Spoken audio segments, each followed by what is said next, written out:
Hello guys, bersama saya lagi dalam Alright Napa Channel. Dikatakan PAS semakin gabrah sahabat-sahabat semua apabila tular ya gambar yang sedang diviralkan ataupun ya membuat hangat di media sosial ya, diperkatakan oleh warga maya dan sebagainya ya, bersama Nick Elin, Takiyuddin, Anwar Musa, Nick Elin, dan pendedahan pengakuan sendiri daripada Nick Elin bahawa beliau adalah ahli kepada muafakat nasional, yang presidennya atau pengerusinya adalah Anwar Musa, yang kini adalah pengerusi ataupun ahli kepada parti PAS, sahabat-sahabat semua.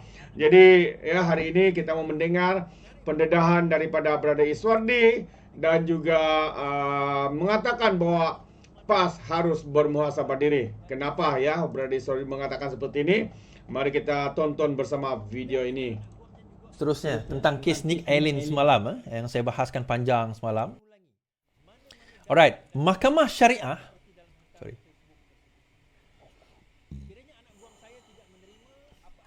Mahkamah Syariah UMNO akan minta JAKIM kaji cadangan pinda perlembagaan.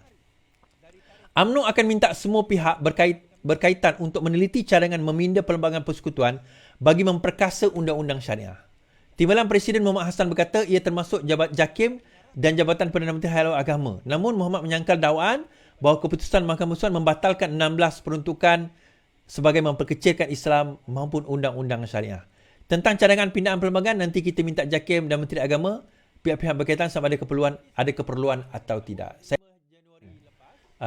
Apa orang kata, tugas JAKIM dan juga tugas Menteri Agama, saya kata tak ada keperluan pun nak ubah perlembagaan tersebut. Tak ada keperluan. Kenapa tak ada keperluan? Sebab sejak penubuhan perlembagaan tersebut, kita telah bersetuju bidang kuasa federal dan juga kita bersetuju dengan bidang kuasa negeri. Dan dalam persetujuan tersebut, dia bukan setakat dipersetujui oleh persekutuan, tapi juga dipersetujui oleh negeri-negeri. Kerana itulah bidang kuasa syariah Islam di bawah negeri-negeri. Itu saja. So, persetujuan itu telah dicapai dan telah dilakukan for the past 60 years. Saya faham apa orang kata, Tok Mat ni dia sebagai seorang ahli politik, dia akan mengatakan demikian. Tak apa, itu pandangan beliau. Tapi mudahnya saya kata, for me to be honest, tak ada apa nak diubah daripada segi perlembagaan pun. Sebab itulah perlembagaannya. Kalau betul-betul nak ubah, mansuhkan, macam saya cadang semalam, mansuhkan Mahkamah Syariah. Masukkan undang-undang syariah, letak semua di bawah perlembagaan, di bawah persekutuan. Itu je cara dia. Selain daripada itu, tak ada benda yang kita boleh buat untuk memperkasakan Mahkamah Syariah. It is what it is. Kita letaklah dia boleh denda 100 ribu, boleh penjara 100 tahun sekalipun. Tetapi kalau pembahagian kuasa mengatakan bahawa bidang jenayah di bawah federal, maka dia tetap di bawah federal. Tak boleh nak kata apa, tuan-tuan. Itu adalah yang apa orang kata, yang termaktub lah. Dan bila benda ini tular, tuan-tuan, semalam perbincangan sebagainya, keputusan tersebut tular, timbul isu bahawa Nick Elin ini menyentang Islam, Nick Elin ini orang yang menghancurkan Islam dan sebagainya. Tiba-tiba dalam masa yang sama tular gambar Nick Elin bergambar dengan Takiyuddin. Kalau tak silap saya, minta maaf Nick Elin ni kalau anda menonton video inilah. Kalau tak silap saya, ada yang mengatakan Nick Elin ini adalah ahli parti Bersatu. Ada yang mengatakan demikian. But correct me if I'm wrong lah. So, tersebar gambar Nick Elin bergambar dengan Takiyuddin, dan pada masa tersebut, ketika gambar itu disebarkan, Takiyuddin adalah Menteri Undang-Undang di dalam kerajaan Muhyiddin Yassin pada waktu tersebut. Okay. Now,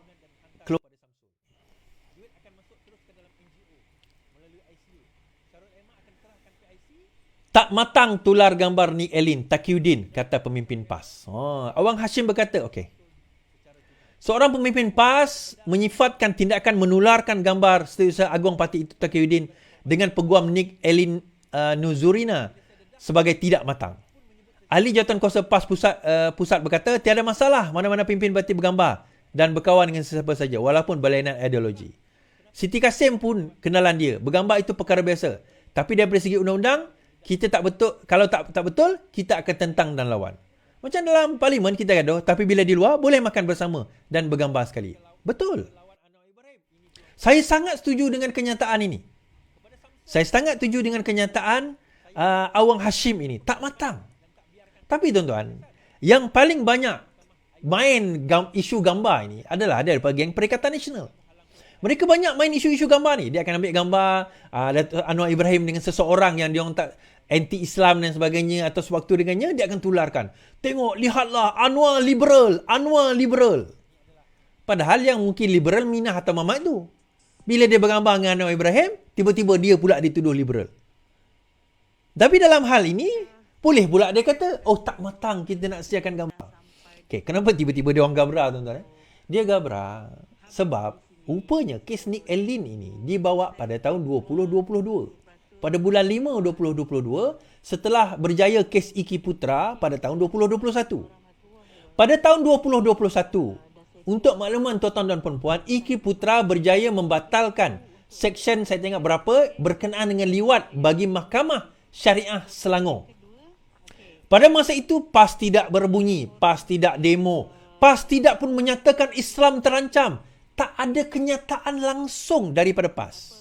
Sedangkan 2021, Menteri Undang-Undangnya adalah Taqiyuddin. Pada tahun 2021, Iki Putra memohon supaya Mahkamah Persekutuan menyatakan seksyen liwat di dalam Kanun Jenayah Syariah Selangor sebagai tidak sah dan Mahkamah Persekutuan mengatakan betul ia tidak sah. Kenapa Iki Putra memohon demikian? Kalau tak silap saya, Iki Putra dituduh meliwat. Okay? Bila dia dituduh meliwat, dia kena dakwa di bawah seksyen 377A Kanun Keseksaan dan dalam masa yang sama dia dituduh di bawah seksyen di dalam Mahkamah Syariah. Jadi dia mengatakan bahawa takkan dia kena dua seksyen. Ini pun dia akan kena, ini pun dia akan kena kalau dia dapati bersalah.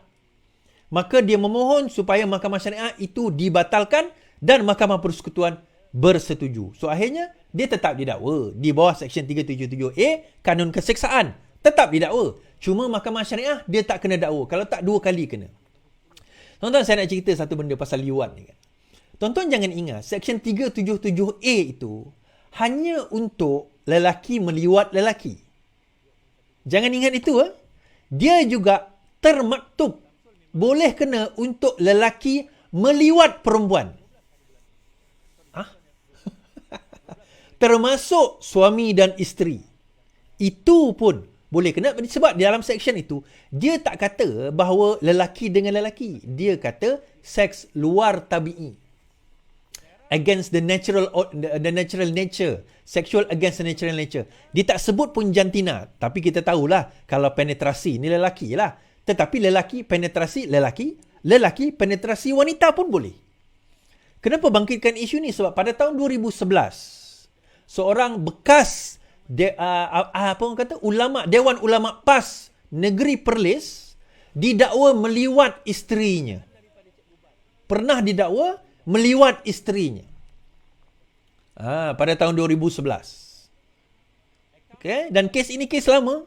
Tetapi saya nak tunjukkan bahawa daripada segi liwat, tak semestinya lelaki liwat lelaki. Lelaki liwat perempuan pun dikira meliwat dan boleh jatuh di bawah seksyen yang sama. Kan? So, kalau kita tengok ke dalam kes Iki Putra, kalau dia kena, dia akan kena 2 seksyen. Dua hukuman. Di bawah Persekutuan satu, di bawah Kelantan satu. Di bawah Syariah satu. Sebab itu ada apa orang kata, siapa nama? Bukan Peja. Siapa nama dia? Yang Kelantan punya bersatu tu. Dia kata apa? Inilah dia kaum Lut yang suka supaya apa orang kata seksyen berkenaan dengan liwat itu dimansuhkan. Saya kata kaum Lut video kabur Sheraton tu yang suka seksyen 3 tahun tu. Sebab dia tahu seksyen untuk kanun keseksaan 20 tahun baik. Kenapa penyokong Kelantan Syariah Kelantan ni nak sangat 3 tahun tu? Adakah kamu suka meliwat? Sebab kanun keseksaan 20 tahun tuan-tuan kalau penjara. 20 kali sebatan. Kalau Kelantan 3 tahun, RM5,000. 6 kali sebatan je. Tu pun sebatan syariah. Sebatan syariah dia macam ni, tak boleh angkat ketiak. Dia kena macam ni. Sebatan penjara, sebatan civil dia macam ni. Dia punya angkat tu 2 kali longkang bai. Tak percaya tengok YouTube penerangan daripada Ameng Spring. Dia pernah kena sebat sebab dadah kan. Dia kena sebat, dia cerita dia kena sebat. Dalam kena sebat tu, nak baik daripada sebat tu, kat belakang tu makan bulan. Makan bulan nak baik. Tahu tengok sendiri dia punya ni. But point is, yang mana satu kamu suka? Yang 3 tahun ke 20 tahun? Kenapa bila kita mansuh yang kita tahu 3 tahun ni suka kamu? Tak suka kamu? Tak suka. Kamu nak juga yang 3 tahun ni? Macam nak je. Macam suka je. Kamu suka? Biasa ni. Biasa ni. Sebab itu kenyataan Datuk Mujahid. PAS Kelantan perlu akui kelemahan, bukan kelirukan rakyat, kata Mujahid.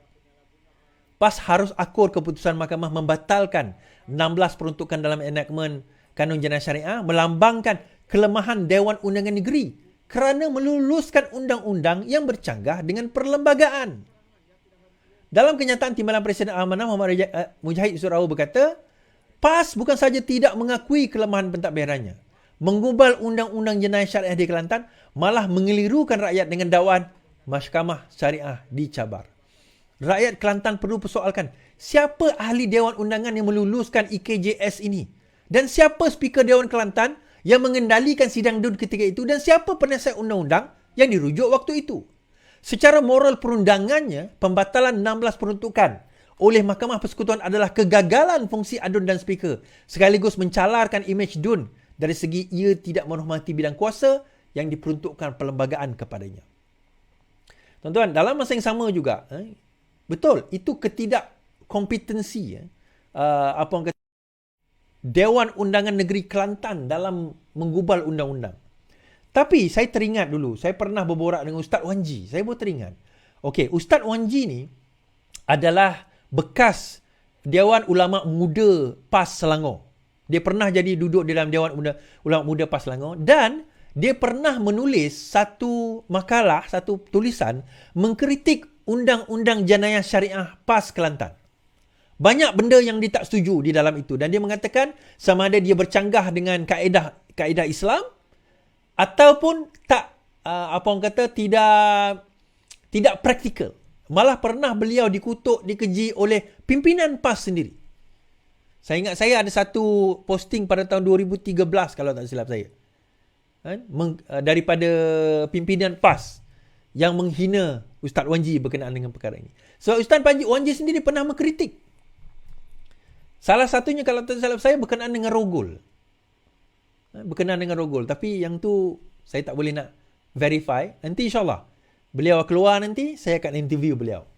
Kalau beliau keluar nanti, insyaAllah saya akan interview beliau. Tetapi itulah dia ketidakmampuan bidang kuasa, apa orang kata, orang PAS ni dalam mentadbir kan. Kalau mentadbir pun dia tak boleh, tuan-tuan. Macam mana agaknya nak jadi kerajaan persekutuan macam ni kan. Benda yang basic macam ni pun tak tahu. Siapalah penasihat undang-undang kawan.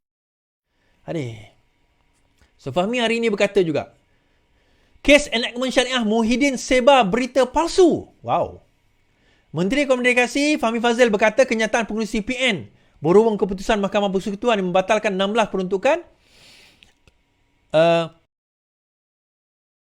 Fahmi berkata demikian sebagai respon kepada dakwaan Muhyiddin bahawa susulan keputusan itu beberapa perbuatan yang berkaitan dengan itu dia sedikit sebanyak pencerahan daripada Brother Iswardi ya, berkaitan dengan betapa gabranya pimpinan PAS, parti PAS, Bersatu Perikatan Nasional, sahabat-sahabat semua ya, apabila tular video yang memaparkan Nick Elin bersama dengan pemimpin mereka sendiri ya, yang memusingkan segala fakta ya berkaitan dengan cabaran enactment undang-undang jenayah syariah ini.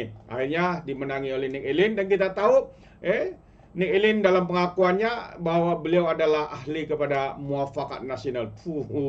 Mantap lah ya. Geng sendiri yang cabar salahkan kerajaan pula. Inilah geng-geng tebuk atap, geng-geng rakus kuasa Perikatan Nasional.